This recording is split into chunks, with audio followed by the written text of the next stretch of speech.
Hello, my name is Barry Wiss, certified wine educator and president of the Society of Wine Educators.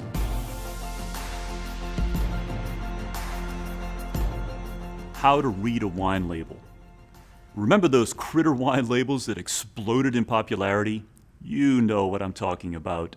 The quirky characters that propelled those wines right into the baskets of adoring consumers. But they all had something in common besides those endearing animals on the labels. We know what you're thinking. Wine label regulations, right? These regulations vary by country, as you may have guessed. But today, we're focused on labels in the U.S. The TTB, which stands for the Alcohol, Tobacco, Tax, and Trade Bureau. Say that fast 3 times. The TTB is the governmental body that is responsible for ensuring that all wine labels meet federal labeling laws.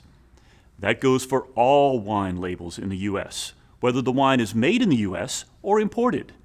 Now, there's a laundry list of label requirements, which you might think is a bit of a headache to memorize. But these requirements give you clues as to what's inside the bottle without even having to taste the wine itself. First up, brand name. That can be the name of the winery, a product from the producer, or a proprietary name. This one is a gimme, so we'll lump it with the second requirement, class or type of wine. You may have guessed, this gives you an indication of the kind of wine you're dealing with. In most cases, this requirement is met by revealing the grape variety, Cabernet Sauvignon or Chardonnay, for example, or appellation on the label. What gets a little tricky is the rules for varietal labeling, which you should commit to memory. Here we go. If a wine label has a single grape variety on the label, it must be made with 75%, minimum 75% of that grape variety. So, what happens if no single grape variety makes up 75% of a wine? The label can, but does not have to list the grape varieties. If it does, it must list by each percent. So, 60% Cabernet Sauvignon, 20% Merlot, 5% Cabernet Franc. You get the picture. If an appellation or AVA, such as Napa Valley, appears on the label, 85% of the grapes must be grown in that appellation. There are a few exceptions on appellations when it comes to different states and countries, but we'll leave it at this for now. The third requirement is alcohol content, which is shown as percent by volume. You've looked at a fair number of wine labels by now, so you've probably noticed that there's a general range, typically between 11 and 15%. Wines with an alcohol level at or below 14% can be labeled as table wine, which then forfeits the need to put the percentage on the label. The TTB also gives producers some wiggle room on the alcohol content. What's inside the bottle can vary by plus or minus 1.5% of the stated value. So, a wine that is labeled as 13% alcohol could be as low as 11.5% alcohol or as high as 14.5% alcohol by volume. Now, have you ever wondered why the name and address of the bottler is always listed on the label? It's a requirement. The bottler of the winery that crafted the wine merchant or negociant. In any case, this information is to let you know who is responsible for its production. You'll be happy to know the last 3 requirements are straightforward. Volume or net contents are one of the same and must appear on the label. A standard wine bottle is 750 milliliters, or about 22 ounces. Can't find it on the wine label? Check the packaging. It may be embossed on the bottle itself. Ever notice those words, "contain sulfites," on the label? That phrase is ubiquitous because it's another requirement. If you're wondering what a sulfite is, it's short for sulfur dioxide, which may not give you much more of a clue as to what it does. It's a natural preservative used in many foods, including wine. Now you know. And finally, there's the health warnings, which must be stated exactly as follows.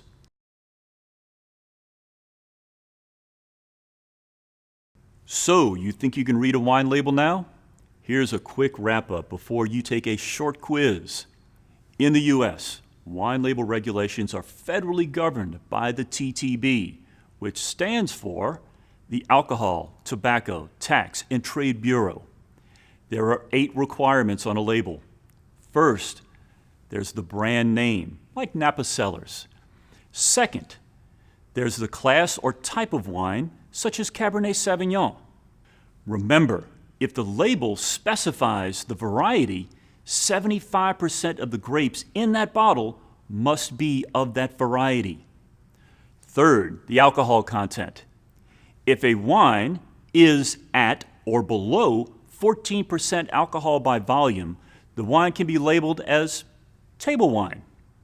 The TTB allows producers to be within plus or minus 1.5% of the alcohol by volume stated on the label. The fourth requirement is the name and producer of the wine, which lets you know who is primarily responsible for making the wine. Next is the statement of origin. If the AVA, American Viticulture Area, is listed, then 85% must come from that AVA, like Napa or Sonoma. Next requirement is the statement of volume, which is typically 750 milliliters for a standard bottle size. The sulfite statement advises consumers that the wine contains sulfites. And finally, the health warnings about the risk of the consumption of alcoholic beverages. Whew, that was a lot. But wine labels are like the windows to the soul of the wine. They give you a lot of information about the wine before you even take a sip.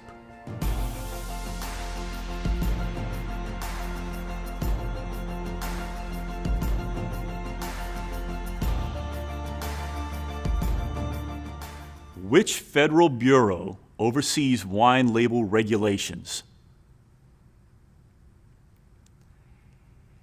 TTB, Alcohol, Tobacco, Tax, and Trade Bureau. A wine label has a single grape variety listed on the label. What percentage of the wine must be made from that grape? 75%. If a wine is a table wine, which of the following statements are true? A wine's alcohol content is 14% or below. For most wines, the wiggle room for alcohol variance on the label is what percentage? Plus or minus 1.5%. If a wine is designated as a Napa Valley AVA, the wine must be made with what percentage of grapes from Napa Valley? 85%. I hope you enjoyed learning about how to read a wine label. Cheers.